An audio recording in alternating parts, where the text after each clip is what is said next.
Tamu kita hari ini manusia renaissance. Jadi saya tidak berhenti takjub betapa luas dan betapa beraneka ragam pengetahuan beliau, dan bukan hanya pengetahuan tapi pengilmuan beliau juga. Yaitu yang saya selalu panggil dengan panggilan yang sok akrab, yaitu Profesor Tom Tam, ya. Asik. Tapi beliau nama panjangnya adalah Tommy Tamtomo. Profesor Tom Tam, saya kalau telepon Anda selalu terkesan di status lambang Harvard. Iya. Apa artinya itu? Monggo, Itu silakan. lambang dari Harvard Club Indonesia. Kan di Indonesia ada klubnya, jadi Harvard Club Indonesia. Jadi kita anggota yang pernah di sana, semua anggota di Harvard. Itu aja. Kok Anda bisa masuk ke anggota situ? Karena sekolah di sana, semua yang sekolah alumni ya. Jadi itu alumni klub sebetulnya. Jadi alumni klub semua silahkan menjadi anggota. Ya saya senang-senang aja jadi diajak jadi Oh anggota. iya, kehormatan kan Pak. Karena bisa nimbrung-nimbrung, meskipun nggak selalu sama ya pikirannya ya, tapi ngumpul-ngumpul enak gitu. Iya, oke. Nah, PhD Anda di Harvard. Iya. Bidang ilmunya apa Pak? Sebetulnya geospatial ya. Apa itu Pak? Geospatial itu seperti Badan Informasi Geospatial, itu artinya remote sensing pakai satelit. Jadi satelit itu kan punya payload, alat, yaitu namanya kamera. Ada radarnya juga, ada thermal sensornya dan sebagainya. Itu bisa menangkap apapun yang ada di bumi untuk dijadikan data. Gitu. Kalau panas bisa ketangkap panasnya. Kalau gambar ketangkap gambarnya dalam bentuk citra, atau radar yang bisa tembus pohon-pohonan, dan juga bisa menangkap orang gerak. Gitu. Jadi itu mulanya dari saya melihat perkembangan perkotaan yang selalu berubah kan, seperti amuba. Jadi bergerak-gerak, sehingga saya ingin tahu kalau kita bisa remote sensing dari jauh, kita bisa membuat prediksi akan kemana kota ini. Gitu. Dari situ mulanya. Ya, oke. Ya. Jadi namanya Spatial. Spatial, Space dari spatial. Ya, spasial. Satelit itu kan dulu nggak ada Pak ya, satelit. Satelit kita nomor 1 tahun 70-an sudah punya sih. Iya, tapi alat itu kan dulu belum ada kan? Oh belum. Jadi alat itu ada yang menemukan gitu. Itu kenapa kok kemudian manusia repot-repot menemukan benda yang kemudian disebut satelit? Satelit itu sebetulnya sensor, tapi sensor yang melayang. Ada drones ya, satelit sensornya di bawah untuk nangkep. Kalau satelit di outer space, ngambang dia di stratosfer namanya.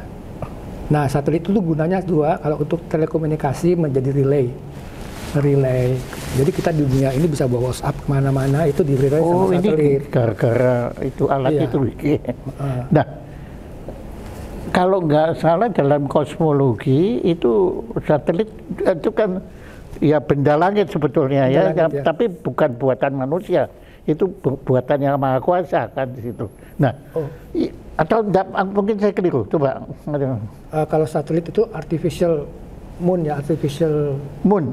Ya, Jadi moon itu kan satelit makanya juga. kan satelit. Nah, tapi kalau yang satelit yang kita bilang ini, yang sekarang ada itu artificial sensor sebetulnya. Sensor yang melayang dan kita kontrol untuk mengkomunikasikan diri kita dengan orang lain di bumi lain, sebagai relay, tapi juga bisa dipasang sensor-sensor kamera, sensor panas, sensor radar ya untuk nangkep pergerakan di permukaan bumi itu. Jadi bisa dipasangin kamera-kamera gitu. sensor lah. Kalau nggak salah dulu kan teman kita yang di Rusia itu bikin yang namanya Sputnik. Sputnik, ya. Sputnik itu satelit. Satelit, tapi sangat sederhana. Dia hanya untuk testing aja sebetulnya, supaya menang dari Amerika gitu. Gitunya gitu. Dan Amerika kalah pada saat itu, dan keki. Marah ya. Marah, terus dia langsung gimana. Tapi dia hanya bisa bip-bip aja sebetulnya itu satelit itu. Pada saat itu ya, bip itu kasih komunikasi, dia bisa ditangkap di bumi gitu buat ngetes. Sudah pokoknya bip Iya. seneng. Udah Itu seneng. sudah seneng ya. Pada saat itu perasa menang kan Rusia tuh. Dulu kan USSR ya. Sekarang Rusia ya. Dulu Uni Soviet. Iya ya, Soviet Union. Wah, menang nih kita, sehingga jadi kebakaran jenggot kan Amerika, terus bikin ini. Jadi karena bip gitu iya, tuh menang. Space race namanya, space race ya. Balapan ruang angkasa. Kenapa? Kok sampai manusia kok balapan ke ruang angkasa? Apa sudah dunia ini sudah terlalu padat untuk balapan? Kenapa kok kita mesti sampai ke sana? Itu menjadi sebuah, kalau disebut doktrin ya, doktrin perang dingin. Jadi siapa yang menguasai udara dan angkasa, dia yang akan kontrol the world. Itu salah satu pepatahnya. Siapa yang menguasai udara dan angkasa luar akan bisa kontrol seluruh dunia. Apakah doktrin ini sekarang yang dipakai, yang dimiliki oleh manusia yang namanya Elon Musk itu juga? Yes, betul. Kalau beliau mungkin tertariknya, ya dia pengen ke Mars kan sebetulnya cita-citanya ya. Tapi dia pada saat ini baru main di komunikasi sama internet ya. Gitu loh.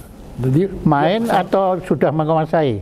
Sudah menguasai. Sudah menguasai. Dan itu, nah kalau ini kita ke ranah safety and security jadinya, sovereignty, safety, security, sovereignty, keselamatan, keamanan, dan kedaulatan ya kan. Jadi itu kalau hukum internasional di bidang aerospace, kita hanya boleh menguasai stratosfer kita, atmosfer kita. Iya. Di atasnya siapapun yang menguasai nggak bisa diapa-apain itu. Nah, disitulah ketergantungan negara-negara terhadap teknologi terjadi. Jadi betul bahwa Elon Musk itu imperialisme aerospace itu kita pun dijajah oleh beliau. Somehow begitu ya. Jadi kan ada ancaman ISP Indonesia bisa bangkrut tuh dengan dia punya. Iya. Itu betul. Starlink ya. Itu betul. Itu bisa terjadi. Waduh. Jadi makanya pada ribut di bawah, ada yang malah join dia gitu supaya kawin aja sama dia, ada yang ribut gitu ya. Berbagai macam sifat manusia kan. Tapi saya sih nggak yakin dia bisa juga menguasai kita semua, karena dia terbatas juga kemampuannya. Biarpun ribuan ya, lebih cepat juga pakai fiber optics kan kita di bawah ini. Masa? Kan sekarang kita kayak di rumah ini, kayak di gedung ini kan pakai fiber optik semua kan. Dan menurut Anda itu kita tetap bisa bertahan dengan itu? Saya masih optimis dia nggak bisa ngalahkan terrestrial infrastructure namanya. Jadi di bumi itu kan ada terrestrial. Tapi sekarang aja belum banyak kok pelanggannya, belum banyak.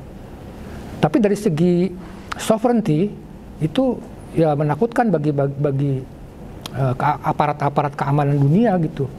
Itu aja, apalagi Indonesia ya. Apalagi kita nggak tahu apa yang dipasang di situ kan, selain communication system, selain internet capabilities, belum tahu apalagi yang dipasang di situ gitu. Jadi dan Cina sudah mulai kemarin mengancam pakai laser bisa ditembak sama dia. Ada di internet Google. Iya Pak, ada. Nah itu bisa, teknis bisa. Katanya China itu bisa dari kapal selam dia. Menurut Anda? Menurut saya bisa. Bisa ya. Tinggal generator daripada lasernya itu sekuat apa sehingga bisa sampai, kan the farthest satellite is 36.000 km.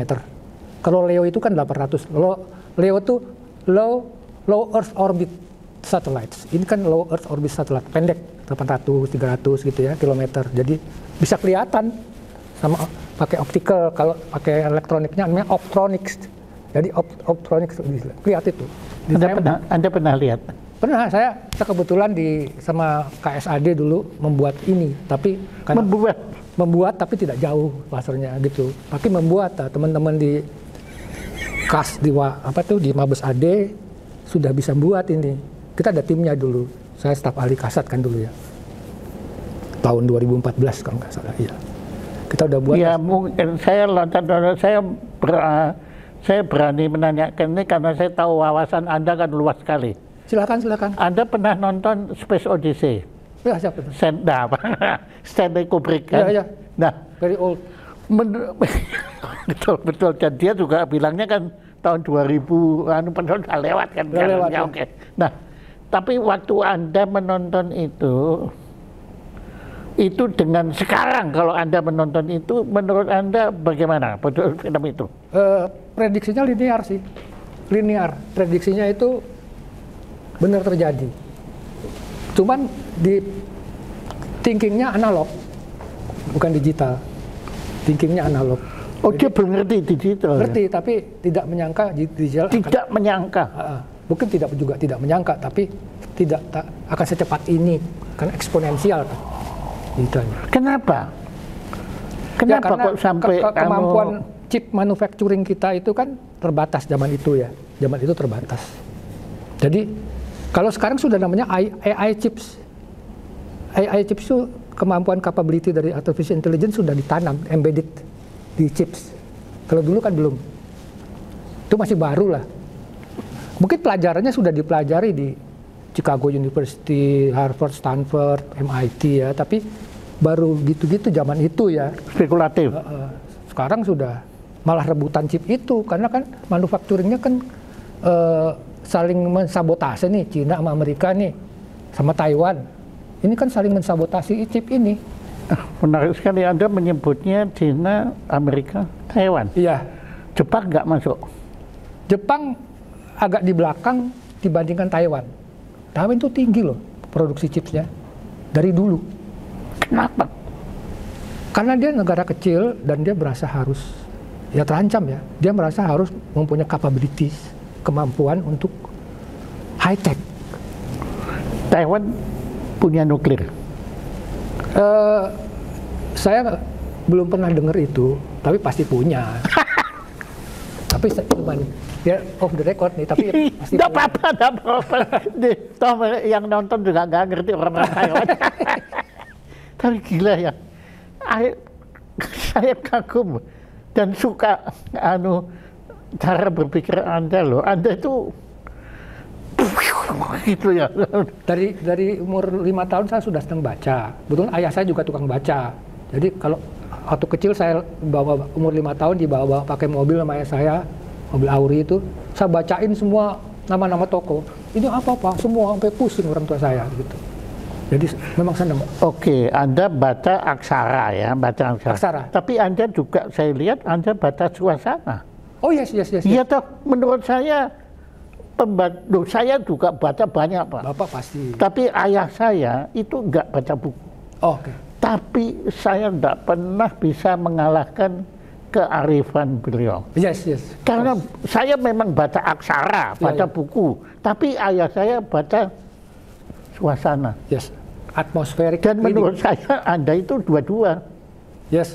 Arti. Boleh dibilang kan ada istilah namanya empas. Empat itu empati. Kalau orangnya empas. Jadi kalau kita bisa merasakan suasana lingkungan, suasana itu binatang menderita, udara, even the world is suffering, itu we can feel it. Anda percaya intuisi? Saya percaya. Sangat percaya. Ya. Karena saya ada pengalaman tuh. Oke. Jadi waktu saya 2006 kalau nggak salah ya 2006 kan gempa Jogja. Saya kebetulan juga gempa Jogja. Iya, kalau nggak salah 2006 ya Pak. 2006 itu saya waktu itu ditugaskan untuk jadi liaison officer with US Marines di Stadion Pesawon lupa saya di Jogja itu. Kemudian dalam perjalanan itu tiba-tiba saya sedih banget tuh, saya buat sajak sedih banget. Pakai banget. Karena apa? Tiba-tiba saya merasa bahwa manusia itu tidak bersyukur sama alamnya dengan gempa ini ya. Nah, itu kan belum ada Lapindo tuh belum ada. Terus saya bikin sajak. Sajak itu mengatakan pokoknya bumi sedang marah, lumpur-lumpur di bawah sedang marah dengan kekuatan yang tidak bisa diukur. Dan lupa saya tulisnya bagaimana. Saya kirim sampai ke atasnya militernya Amerika, namanya Kolonel Joe Judge. Saya ingat banget itu. Tiba-tiba dia nangis. Setelah itu saya kirim juga kemana-mana, semuanya pada terkena. Kan setelah itu kan Lapindo keluar lumpurnya. Tapi saya bukan mau bilang saya hebat gitu-gitu. Bukan, tapi Anda merasakan. Saya kirim ke pejabat-pejabat gitu, ke NPB semua, kirim semua. Waktu itu kan saya jenderal-jenderal. Jadi Anda punya firasat. Saya punya firasat bahwa pada saat itu ya, kita kurang bersyukur. Gitu aja, simple. Abusive, our behaviors ya, are abusive, or were abusive at the time. Nggak thankful, nggak gratifying gitu. Anda, mohon maaf, pertanyaan ini sebetulnya nggak layak diajukan, tapi orang bisa dispute, saya punya perkataannya bisa. Anda religius? Ya, saya sangat religius, tapi religiosity saya lebih ke arah, kalau saya boleh sebut, ke arah spirituality, not dogmatic. Bukan di religion? Bukan lembaga religion? Bukan, not organized religion. Oh. But spiritual religion. Gimana sih ngomongnya tuh ya? Gitu aja. Anda masih bagus pakai organized, nggak pakai mafia. Oke, begini. Keren ya, saya bukan admire saja, tapi I like you. I like to share. Berbagi. Makanya saya sering nulis tentang itu.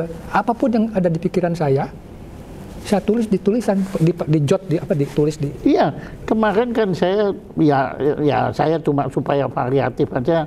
Saya kemarin membahas tentang lagu Bandar Jakarta. Ya. Itu saya kagum sekali. Ada malah jadi kayak ledakan vulkan gitu. Ada membahasnya itu kemana-mana itu anunya itu. Itu everything it seeds ya. Semua itu biji-bijian. Menurut saya ya. Bagaimana? Semua itu biji-bijian, semua itu biji. Apa sih biji? Biji itu seeds ya. Seed itu kan punya potensi, tergantung kita, tergantung soilnya yang dia taruh di mana. Sekarang umpamanya kita nggak bisa lihat seed itu bisa jadi apa. Kita tahu bisa jadi apa, tapi seed itu metaphorical ya. Jadi potensi dari seed itu besar sekali, sehingga news makanya kan firman itu kan seed itu bisa meledak seperti Bapak bilang itu, meledak itu menjadi sesuatu, menjadi pohon atau ideas. Iya, gagasan. Gagasan Sir Martin Luther King, siapapun orang besar di masa lalu. Kenapa pengikutnya banyak banget? Apa yang tersentuh di mereka? Itu aja. Apa sih yang tersentuh? Sekarang banyak yang nggak bisa disentuh kan?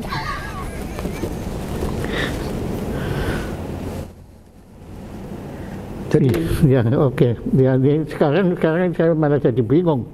Jadi pertanyaan di otak saya pada Anda, wah simpang siur juga sekarang ini.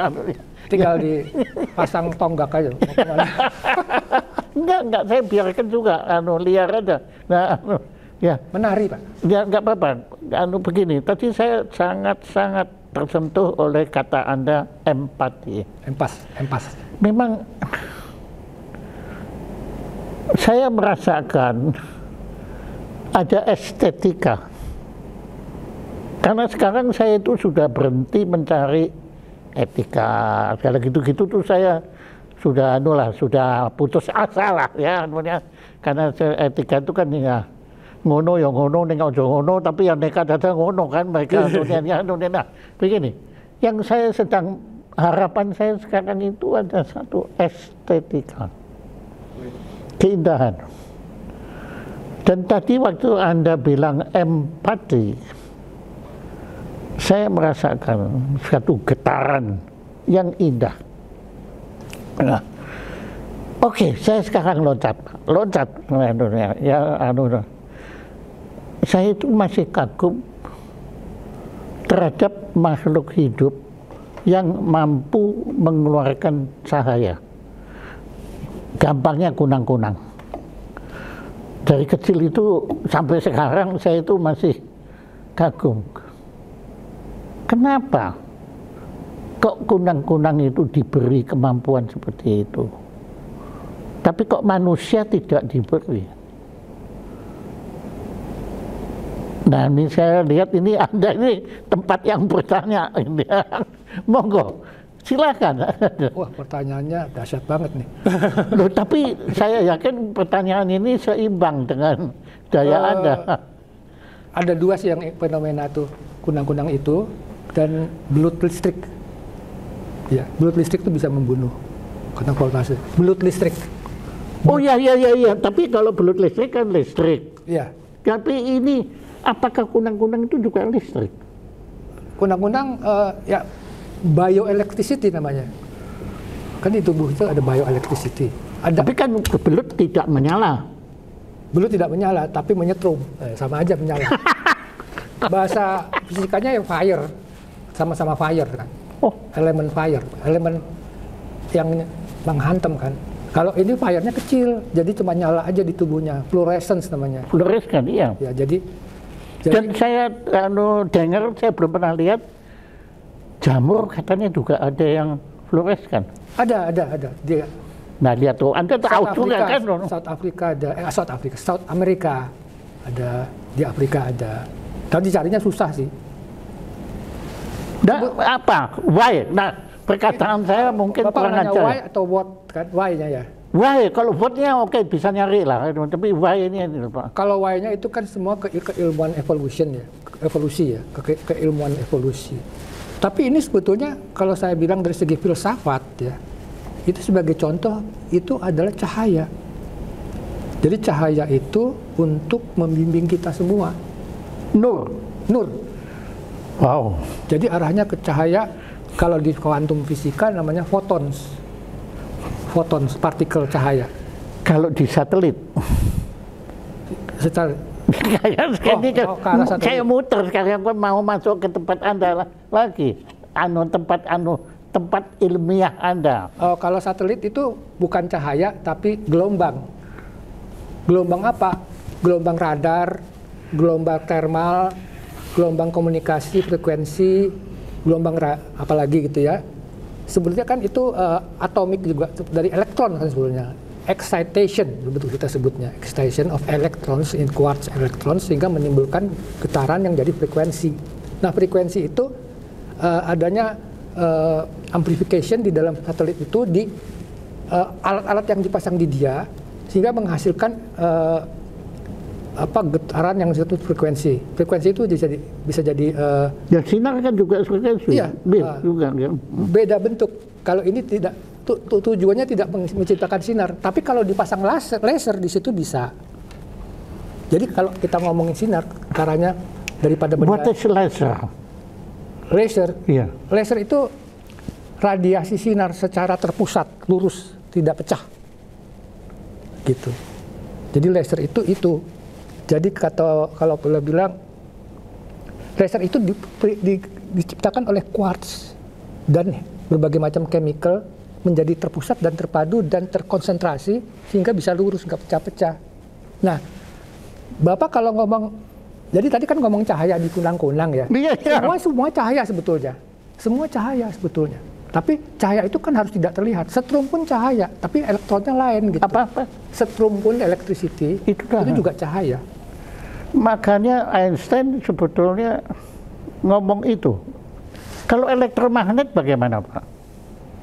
Elektromagnet itu medan magnet namanya ya. Itu bisa terjadi daripada perputaran. Nah ini ngarahnya jadi mana? Jadi kita kalau bicara filsafat, kita bicara putaran.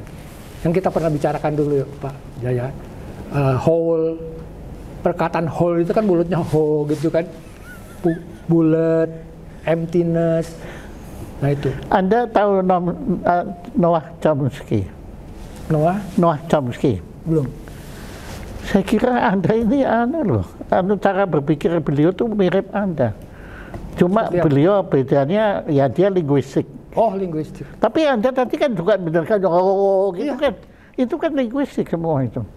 Betul, betul. Kalau soal linguistik itu jadi setiap everything has its own ID. Punya ID frekuensi. Gitu. Jadi batu, kita semua itu punya ID frekuensi. Yang mana mungkin sekian tahun lagi akan ketemu pengobatannya, itu namanya energy medicine. It's not chemical medicine anymore. Vibrational energy medicine. Itu nanti sekitar. Massage? Ya. Massage itu bagaimana? Massage pijat. Ya. Itu memanipulasi energi di tubuh, makanya arahnya ke prana. Ya, pijat itu arahnya kepada meridian-meridian di tubuh. Kalau tradisional biasanya instinktif. Dia diajarin turun-temurun, titik mana yang ditekan, titik mana yang diurut, titik mana yang ini, kan gitu. Tapi sebetulnya akhirnya ujung-ujungnya energi. Akupunktur juga. Akupunktur meridian, energi. Kalau di India kan cakra-cakra. Kalau di Cina Pantian. Iya. Ada yang kesini, ada yang kesini. Kalau di gila ya. Anda ini rotasinya kayak ensiklopedia. Oh, juga masih baca.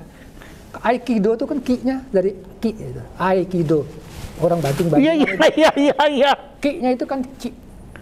Jadi nanti ya mungkin nggak usah nunggu zaman Star Trek ya, Star Wars ya. Kita kan ketemu kok itu. Di mana ini ketemu science and this. Yes. Itu yang saya kan sekarang ini kan masih ya dulu agama kan merendahkan melawan sains lah. Yes. Kemudian setelah Galileo kan sains berontak. Iya. Nah kan sekarang malah sains itu melecehkan agama. Menurut saya nggak bagus itu. Dua-dua sama. Dua-dua seharusnya sama-sama itu anunya. Karena sampai sekarang juga kita nggak tahu toh what is life. Coba siapa yang bisa cerita? Saya sudah baca Schrödinger. Saya baca itu Cat. Itu kan klasik kan. Kemudian baca yang belakangan juga dapat Nobel ini. Lalu juga What is Life. Ya, pokoknya saya nggak ada satupun yang bisa jawab, Pak. Itu seperti kalau Nurul Ikhwan orang yang meraba gajah. Yang pegang ekor bilang kecil, yang pegang kuping bilang tipis, yang pegang perut bilang besar. Jadi menurut saya kok organ yang, maaf saya juga loncat, organ yang nggak bisa dijelaskan oleh manusia, tinggal otak kan. Karena otak nggak bisa menjelaskan dirinya sendiri. Ini seru ini. Dan sebetulnya di antara bumi dan langit nggak semua perlu dijelaskan kan. Betul. Ya disyukuri kalau tadi Anda bilang itu. Itu yang paling penting kan. Tapi keren dah, pokoknya Anda tuh keren dah. Wah, alhamdulillah. Terima kasih, Pak. Sayangnya yang nggak ada yang nyalonkan Anda untuk Nobel. Ludah itu Nobel itu akses, Pak. Saya sebetulnya meskipun saintis tapi senang kesusastraan. Jadi saya senang bikin syair. Mungkin bentar lagi saya kumpulin tuh syairnya. Kayak tadi itu kan. Iya. Jadi dari Rousseau sebetulnya. Rousseau, ya betul. Jarang sekarang pendidikan pakai Rousseau kan. Loh, kemarin semua ranking loh. Kemarin kalau nggak salah itu yang ngeluh ke saya itu profesor yang meninggal, ahli psikososial itu. Pokoknya dia bilang gini, dia ke mahasiswanya, kemudian memberi satu tugas untuk menulis apa yang sedang kamu rasakan sekarang. Itu nggak ada yang tahu, Pak. Nggak ada yang tahu kan? Iya. Karena otak kirinya terlalu menguasai. Saya pikir begitu ya. Saya pikir begitu. Ada percaya bahwa teori otak kiri kanan itu? Setengah percaya juga. Ya makanya kalau saya. Artinya begini, akal. Ya, kalau saya lebih baik begitulah. Tapi letaknya ini supaya orang ngerti aja gitu. Tapi sebetulnya akal terlalu menguasai, akal deketnya sama nafsu. Akal jarang mau main sama etika. Tapi etika itu kendalanya angkara murka kan makanya itu. Etika. Iya, angkaranya itu mengarah ke Tidak ada limit. Makanya saya maunya estetika, Pak. Yang seperti Anda bilang tadi. Etika saya kan dengan Profesor apa kurangnya seorang Romo Frans Matius Suseno. Ya atau apa kurangnya Alkitab kita semua. Tapi buktinya kan gagal, Pak. Manusia tetap aja seperti ini karena mereka tidak mikirin estetika yang tadi Anda bilang itu. Keindahan itu. Estetika ya. Sebenarnya seperti saya pernah bicarakan itu golden proportion kan satu itu, jadi itu sebetulnya kenapa bisa kayak gitu, pi gitu kan mathematical ya, tapi pi kalau simetri urusannya lawannya asimetri. Sekarang ada asymmetric war kan, perang. Tapi kalau orang betul-betul meriksa kitab sucinya sendiri ya, biasanya itu ada divine guidance yang benar-benar murni loh, yang kita nggak bisa jawab juga gitu ya. Umpamanya saya menyelami kan kalau Satguru itu kan bilangnya you must not believe, you must seek. Jadi if you are a seeker then you will find the truth, but if you believe you will go nowhere. Itu Satguru yang di India itu. Oh, makanya gini, dulu waktu saya you must be a seeker, kata dia. Iya, tapi nggak apa-apa, Pak, begini, karena saya baru sadar kan, dulu saya waktu menggagas klirimologi, itu kan ditertawakan semua. Memang saya sengaja itu bikin untuk ditertawakan. Saya juga senang menertawakan diri sendiri. Nah, tapi dulu saya sombong, Pak. Klirimologi adalah ilmu untuk menemukan kebenaran. Oke. Widih, kan sombong banget, Pak. Waktu itu kemudian saya, kok nggak ketemu. Baru sadar, Pak, karena saya keliru. Klirimologi itu bukan ilmu untuk menemukan, ilmu untuk mencari kebenaran. Seeking. Makanya untuk ini memang ya, makanya aneh ya, kadang-kadang itu ya saya ketemu orang-orang yang kemudian cara berpikirnya itu sama. Ya ini, Anda ini. Kalau Bapak di HP itu getarannya kerasa. Betul, kita empat sebetulnya berdua. Empat. We are both empat. Frekuensinya itu seperti kalau di musik kan ada itu. Overtone raya, kalau C kita pukul, C yang oktav depan ikut bergetar. Yes, resonansi. Tahu juga Anda ya. Saya suka Anda nggak sekolah musik kan? Enggak. Tapi pakai ini kan? Dari 5 tahun udah kena tuts jalan sendiri. Ibu saya beli piano di Bandung waktu itu, Auri. Main aja kok bisa ke sini enak, sambung-sambung enak gitu. Jadi Anda bukan seperti anak lain ini, tapi begini ya? Iya, by eksplorasi. Sama. Menurut orang tua saya, waktu saya pertemukan piano, itu juga seperti Anda. Iya. Bukan, kalau yang lain kan gini. Tapi gini. And then you find the pattern. Iya, polanya saya nemukan sendiri. Ini harmoni sama ini. Dan ternyata pattern saya nggak cocok sama ilmu-ilmu yang saya pelajari di akademi. Itu Pak, saya itu dulu waktu diajarin Queen paralel nggak boleh. Saya tanya, kenapa kok nggak boleh? Karena di musik Jawa Queen paralel itu signifikan. Itu esensi. Nggak boleh pokoknya. Ngamuk saya waktu di college. Disuka ya, waktu dia itu akademi. Di Jerman itu. Di Jerman itu. Lah kemudian ya gimana? Tapi kalau kamu nggak setuju, kamu nggak akan lulus. Waduh, diancam gitu. Ya oke lah, saya nurut dah. Ya pokoknya saya bikin komposisi tanpa Queen. Ya. Padahal saya tahu Ismail Marzuki bikin lagu-lagunya. Bandar Jakarta itu paralelnya banyak, Pak, tapi indahnya bukan main. Nah oke. Akhirnya saya lulus kan terbaik ya, kalau kamu pokoknya mit Auszeichnung, cum laude apa namanya? Iya, makna pokoknya. Nah kemudian saya nangis, Pak.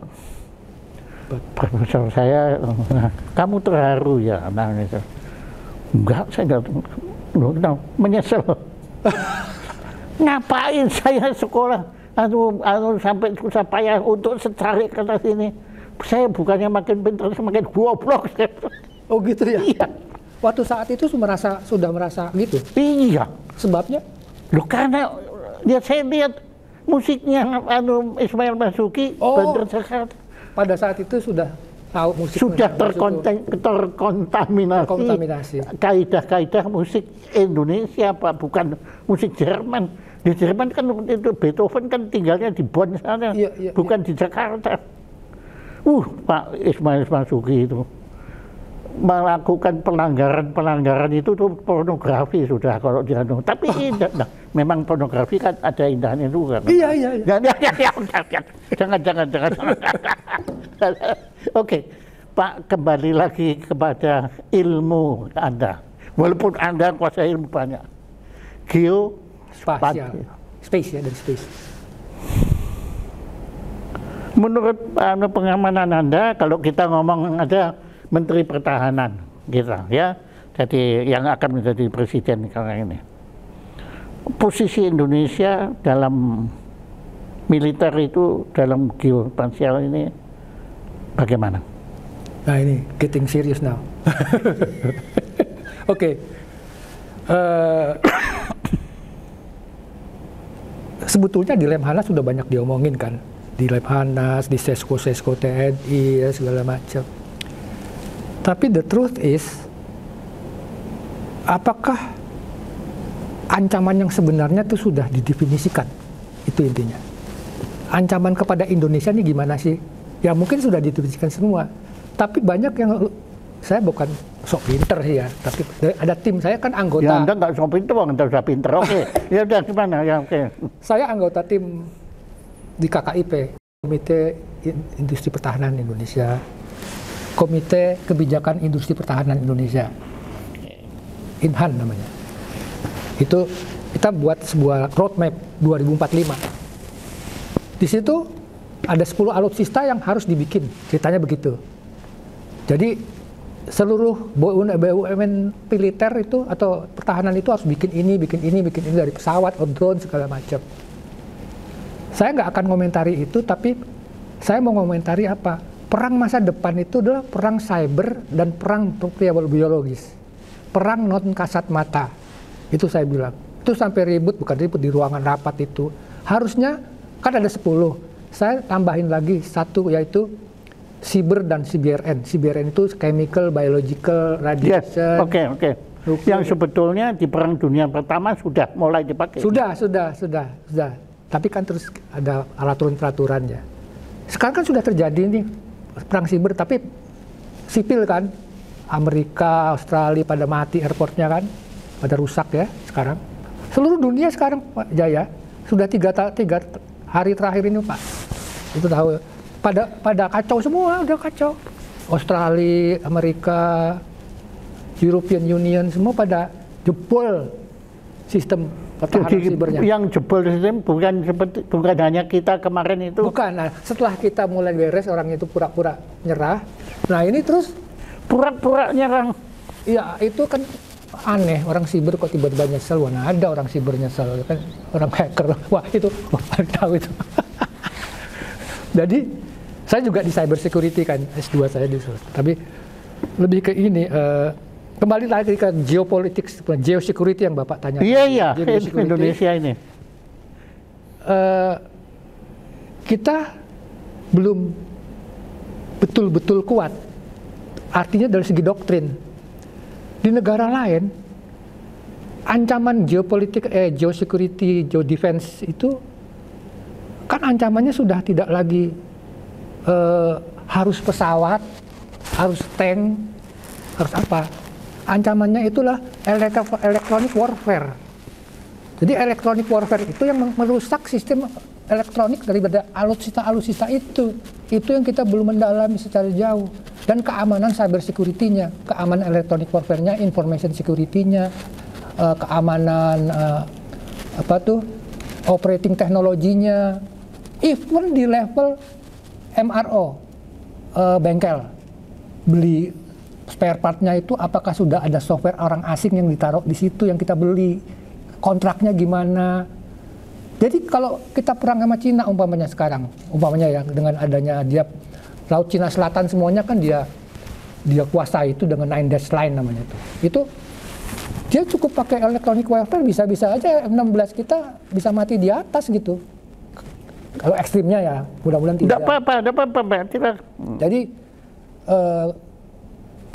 kita pertahanan kita kan, nah ini doktrin TNI kita, maaf kalau didengar sama bapak-bapak jenderal-jenderal ya, itu harus sudah doktrinnya kan perang udara, darat, laut. Doktrin bawah laut gimana? Doktrin bawah tanah gimana? Doktrin outer space gimana? Satu lagi yang dibutuhkan adalah angkatan perang kita, salah satu yang dibutuhkan angkatan roket. Kita harus punya angkatan misil. Kalau Cina punya angkatan misil, Amerika punya Space Force and Missile Force namanya. Dikepalai oleh Jenderal Bintang 3. Israel juga punya ya. Israel masih berlindung di angkatan udaranya. Dia pakai Patriot segala macam, masih beli gitu kan, sama satu lagi tuh apa dia yang anti gitu ya. Tapi apakah Israel tinggal minta dari Amerika Serikat gitu dong? Ya kalau saya bilang Israel itu anak mami ya sebetulnya. Iya makanya. Tinggal minta. Tapi dia juga bikin apa sih namanya, Rafael ya. Pokoknya dia bikin anti udaranya sudah jebol-jebol semua kan sekarang itu. Nah, satu lagi di angkatan perang kita yang suka lupa adalah kita terlalu melihat kepada barang-barang mahal. Tapi kalau kita benar-benar bekas negara gerilyawan, kita kan gerilya dulunya, pejuang-pejuang kita melawan Belanda tuh sama Jepang. Kita harusnya melihat contoh-contoh di Iran, North Korea, Vietnam. Perlawanan semesta itu tidak hanya manusia. Perlawanan semesta itu harusnya juga perlawanan senjata. Yang itu yang senjata yang kecil-kecil yang disebut loitering munition. Beribu-ribu tapi kecil. Itu sekarang lakukan kan Palestina Hamas itu. Roket-roket kecil-kecil itu kan dari mana-mana dengan harga murah tapi tembus kapal kena hebat. Bingung sekarang apa tuh NATO di Laut Merah itu bingung, betul-betul bingung. Nah, jadi pendekatannya itu mesti ngobrol semua. Kita tidak punya satelit pertahanan sama sekali. Kita pakai BRI, minjem transponder, betul. Saya anggota tim satelit pertahanan dengan Baditbang Kemhan dulu. Iya, zamannya bukan zaman yang sekarang ya. Iya, itu memang kuat. Proposal kita adalah, saya dengan Profesor Yohanes Surya dan lain-lain ya. Proposal kita adalah tidak membeli satu satelit, tapi konstelasi dari satelit-satelit. Dari geostationary satellites, intermediate orbit, low orbit, drones, sama potret udara. Itu harus jadi satu kesatuan yang disebut network centric. Network centric itu. Jadi itu sebetulnya harus dilakukan. Kita belum bisa network centric. Tapi ini bukan kepada ngeritik ya, tapi kepada input yang mudah-mudahan bisa dilakukan di presiden yang baru ini. Sebetulnya Anda ini bisa sudah dianggap dituduh membocorkan rahasia negara sebetulnya ya. Enggak ada semua itu. Yang saya bocorkan banyaknya kan, banyaknya orangnya, banyaknya pesawatnya yang saya bocor. Kalau teman-teman angkatan persenjatanya Menteri Pertahanannya Cina dengar itu dia tahu. Dia senang, dia sudah tahu. Kita kan sekarang ada Super Garuda Shield Ratgab kita, bentar lagi Agustus. Itu 22 negara. Semuanya latihan di Indonesia. Super Garuda Shield. Itu Amerika yang nomor 1, terus negara-negara. Kenapa kok kalian Terus kita kasihkan semua wilayah kita untuk latihan dia. Sudah terbuka kita. Bapak bisa nanti lihat di Google aja, apa itu Super Garuda Shield. Itu namanya semua. Garuda loh. Garuda exercise Super Garuda Shield. Kalau di HW namanya Rimpact. Kalau di Australia namanya Super Black Pitch. Itu 22 negara, tapi udara. Jadi kita sudah masuk, nah Bapak kan nanya geopolitik, kita sebetulnya sudah masuk nggak non-blok lagi, tapi masih bicara non-blok. Kita sudah sama Australia latihan, kita kirim 6 F-16 ke Super Garuda Shield, kita campur dengan 22 negara dengan berbagai senjatanya di sini. Di Rimpak kita juga marinir kita dengan ya Cina bertanya-tanya gitu. Nah itu. Kita nggak kerjasama sama Cina? Yang sampai sekarang belum pernah latihan bersama dengan Cina. Kenapa? Good questions. Kalau mau aman ya kita kirim tentara kita ke Cina sana supaya kelihatan gak mihak gitu kan. Tapi sudah bagi Cina sih sudah ketahuan. Bertanya-tanya aja dia. Kok Joko Widodo, Pak Joko baik banget sama Cina, tapi tentaranya sama Barat.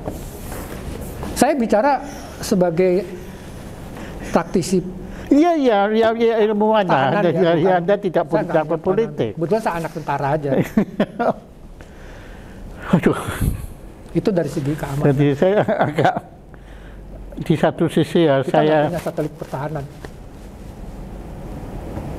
Sama sekali. Not even namanya pesawat radar namanya tuh. AWACS namanya. Airborne. Iya, yang kita nggak punya. Kenapa tidak dianggarkan itu? Ketika sedang perang terbuka atau perang tertutup, ini menjadi pusat komando, pusat relay, pusat komunikasi, command and control. Jenderalnya di situ. Dia bisa terbang 9 jam, 20 jam, diisi di udara, lintas sana, melintas ini. Ini nggak ada. Tapi saya ngomong ini nggak karena udah tahu semua, jadi nggak apa-apa gitu. Iya. Semua luar negeri udah tahu semua. Negara yang punya itu siapa aja, Pak? Hampir semua negara. Hampir semua, kecuali Filipina ya, sama Papua Nugini. Oh, Singapura punya? Singapura punya. Singapura punya F-35, punya yang stealth, punya banyak dia. Malaysia enggak. Thailand mau beli. Oh, iya. Kok Anda tahu? Itu open sources. Dia juga sama bingungnya. Tapi dia beli Gripen ya. Gripen itu adalah buatan Swedia yang bisa mendarat di mana-mana itu, di highway ya. Gripen juga bagus. Nah, Gripen tuh bagusnya, saya bukan muji Gripen karena itu ada studi. Gripen itu network centric sistemnya di udara itu seperti semua pilot jadi satu gitu pikirannya. Semua terlihat sama-sama. Semua diserang, semua tahu diserang gitu. Gak usah bilang-bilangan di sini. Waktu Bawean kemarin, itu bilang-bilang, gitu. Kalau itu apa Gripen tadi nggak perlu ya?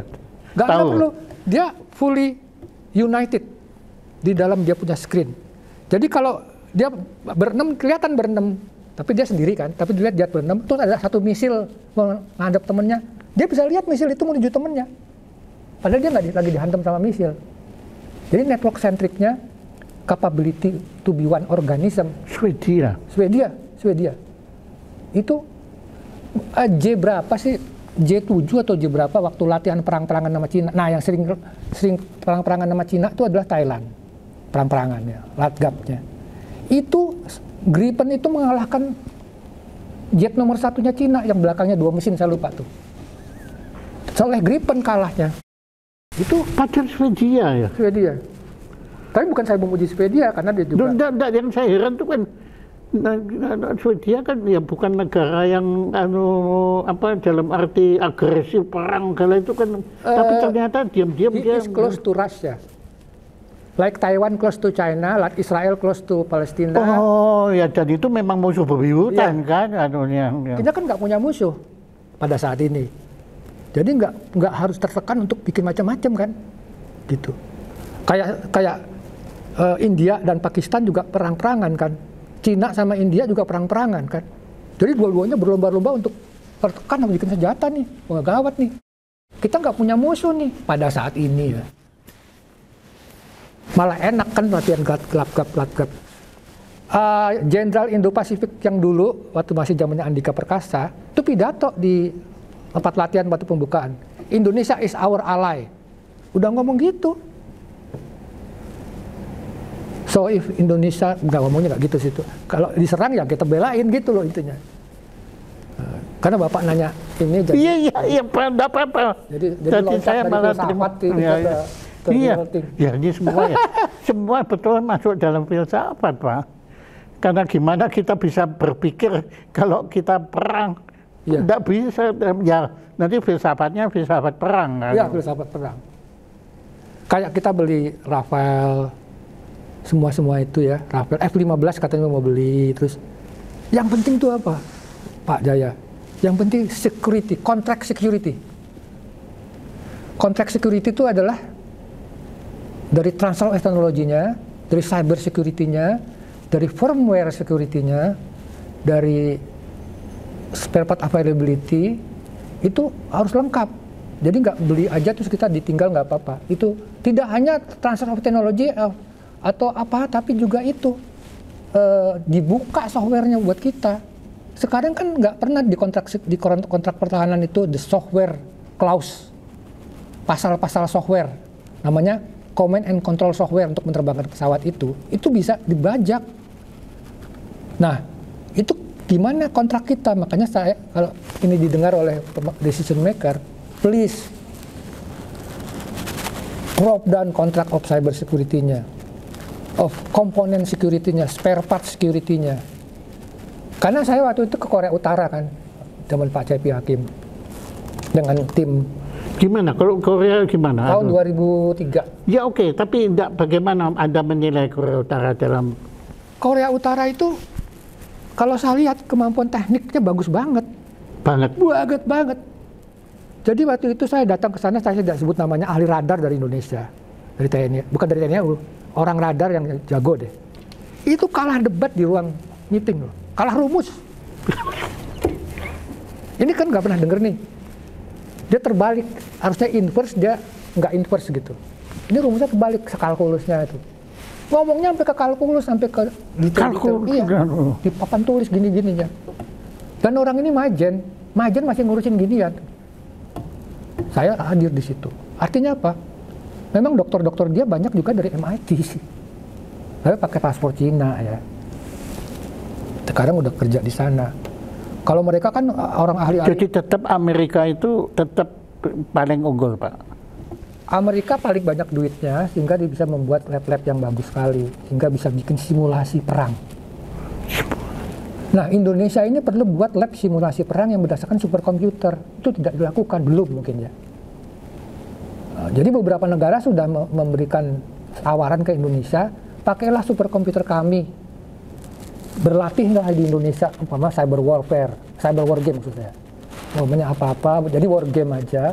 Nanti lewat bandwidth, nanti analisanya di luar gitu, pakai superkomputer luar. Jadi game ya sebetulnya ya. Ada insecurity-nya juga, karena yang terjadi nanti kan data kita sini, makanya bikin dummy data saya bilang. Bukan data benerannya, yang penting terlatihnya kita bikin. Jadi wah, waktu itu rame sih waktu ngobrol-ngobrol di KKIP dulu tuh. Prof, rasanya kalau saya lanjut ini nggak akan berhenti, Pak. Prof, karena menarik sekali ya. Tapi ya di samping menarik juga mengerikan sekali juga. Tapi bukan pesimis ya, Pak Jaya. Bukan pesimis. Artinya ini sebuah wake up call ya. Don't look at the hardware only kalau angkatan perang. Look behind the hardware, which is the software, the operating system, the operating technology, the non kasat mata things. Jadi stuff yang non kasat mata di situ. Karena yang kasat mata gampang bisa dihitung, ini, Leopard, ini. Non kasat mata is about air power. Air power, semua yang terbang itu ya kembali lagi ke elektron sih.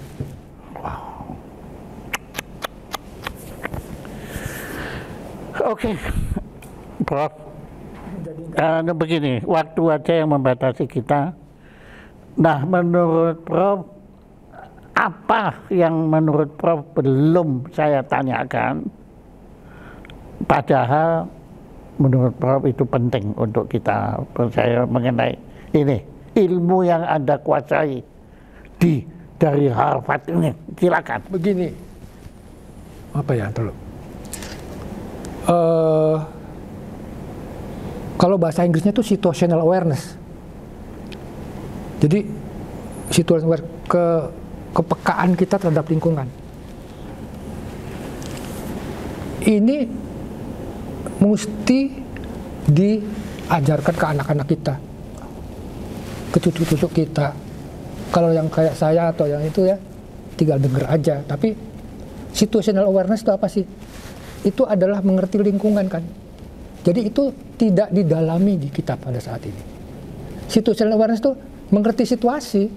Kalau di tentara ya situational awareness, radar segala macam, sensor. Tapi kalau di kita aware terhadap ancaman, terhadap lingkungan kita, terhadap behavior kita, terhadap kognitif kita loh. Cognition security. Sekarang itu bisa another interview mungkin ya, cognition security itu. Banjirnya influences, pengaruh-pengaruh dalam dan luar negeri terhadap anak-anak kita. Sehingga kelihatannya kayak anggap enteng. Coba perhatikan, kita sebutnya slapsticks ya.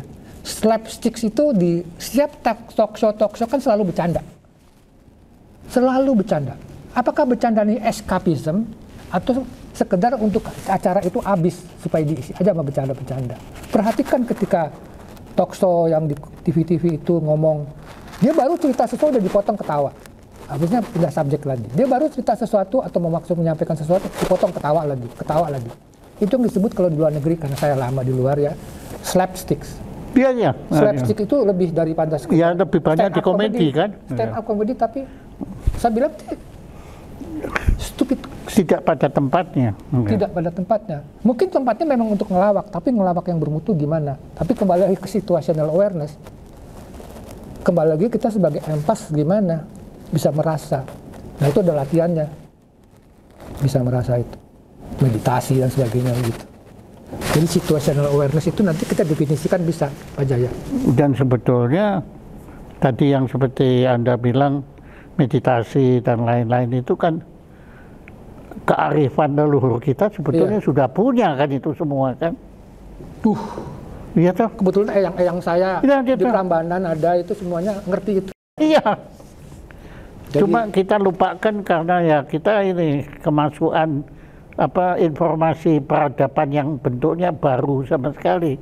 Begitu. Kita terpukau dan tersilaukan oleh teknologi too much, cahayanya begitu besar, sehingga ketika Musa pergi ke gunung, balik-balik orangnya sudah terpukau semua sama anak sapi.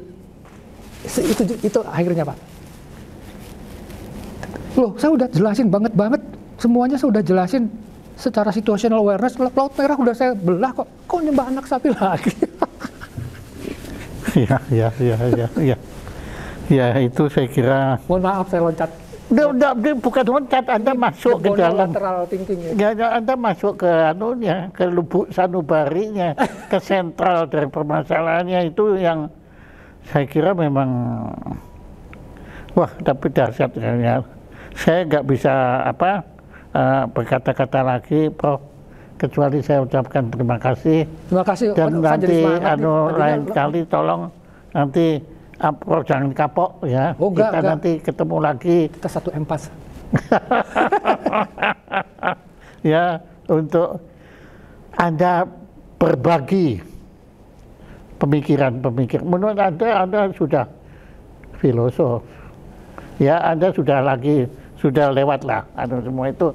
Ya, memang itu harus Anda pelajari dulu kan. Ya. Tapi beyond that, ya Anda sudah menjadi pemikir. Sudah seperti Jean-Paul Sartre, sudah seperti Bertrand Russell. Saya Anda kenal kan pasti ya, dan ya sebetulnya seperti humble. Niels Bohr. Wah, itu orang dan Edwin Schrödinger. Iya. Orang hebat itu Pak. Itu sebetulnya masih teka-teki sampai sekarang itu. Cat, live or not live itu kan masih rame itu. Iya. Ini live atau not live? Udah iya, batasnya kita belum ketemu kan. Batasnya doa. Doa. Itu nanti arahnya ke quantum teori, ke quantum quantum realms itu arahnya kepada bahwa kita sama partikel itu satu. Observasi disebut dual slit experiment itu nanti. Dan sebetulnya sudah ada di Dewa Ruci kan? Dewa Ruci, iya. Iya toh. Dewa Ruci dahsyat. Lihat kecil orangnya. Ya tapi kecil, tapi dia. ya di anu kita kan nggak tahu jagat gede, jagat itu dalam sekali Dewa Ruci. Nah, ya dalam sekali. Iya Pak. Dia melawan nafsunya sendiri tuh. Jihad Allah. Untuk bisa menemukan dirinya, lawan dulu nafsunya kan. Wah ini. Oh terima kasih ingatkan Dewa Ruci saja. pengen nulis lagi nih soal Dewa Ruci. Iya, jadi Anda juga tertarik pada Dewa Ruci. Saya dari umur 5 tahun suka Dewa Ruci. Ayah saya kan suka pasang wayang kulit di rumah. Iya. Waktu itu Panglima di Jakarta dulu ya, sama Bandung. Itu kalau lihat wayang itu, saya nggak tidur sampai pagi, sampai ayah saya tidur, saya masih nonton gitu loh. Kamu nih gimana sih masih nonton gitu? Jadi kita harus kembali ke old quality daripada kita sendiri. Fitrah kita. Fitrah dan pepatah-pepatah kita itu. Iya. Pepatah nggak akan rusak kalau saya. Ini saya ngomong sendiri ya, bukan Pitutur. Pitutur, apa namanya itu bahasa Jawanya? Iya. Itu coba direnungin dah teman-teman sekalian yang mendengar ini. Direnungkanlah. Itu pepatah pitutur itu adalah antinya slapstick, gitu aja deh. Makanya saya bawa ke digital slapstick supaya itu dipertemukan. Pepatah-pepatah itu diketemukan sama attitude slapstick. Gimana sih yang terjadi? Mohon maaf nih, kebanyakan ngomong. Memang nggak akan bisa berhenti Pak. Nggak bisa berhenti Pak. Kalau kita sudah masuk ke dalam arus itu nggak bisa kita akan. Ya itu infinitas. Infinity ya. Oke. Terima kasih Profesor, terima kasih. Aduh ini. Kami nggak punya apa-apa, tapi akan sebuah sangat sederhana hitam putih dari Jaya Suprana Institute dengan penuh kerendahan hati. Ini penting, kerendahan hati kami mengucapkan terima kasih dan penghargaan pada Tommy Tamtomo Masofil dan BIC yang telah berkenan menjadi narasumber utama pada acara gelar bicara Jaya Suprana Show dengan tema warisan. Oh, mestinya kita ngomong Sungai Batanghari. Iya. Nanti lain kali ya. Nggak apa-apa, hari ini kita bicara Indonesia. Diatur Tuhan. Iya. Nanti ini nggak apa-apa, ini saya serahkan, tapi yang Batangharinya sebab saya tertarik juga tentang wah ini mulai lagi kita. Jadi saya ada waktu untuk bikin sesuatu yang bagus juga. Iya. Karena Anda ini menyadarkan bahwa pusat-pusat peradaban kita Indus Valley. Yes. Nil. Yes. Mesopotamia. Yes. Nah ini Batanghari yang saya belum pernah Pak. Bengawan Solo. Universitas tertua di Indonesia. Kompleks Tempel Batanghari itu universitas tertua di Indonesia tahun 700. Di mana di situ sekolah-sekolah dari seluruh dunia, China, India, sekolah belasan tahun di sini. Ini bukan di Batanghari. Ya. Yang di Jambi itu. Di Jambi. Yang sedang diajukan ke UNESCO, tapi pemerintah terus malas.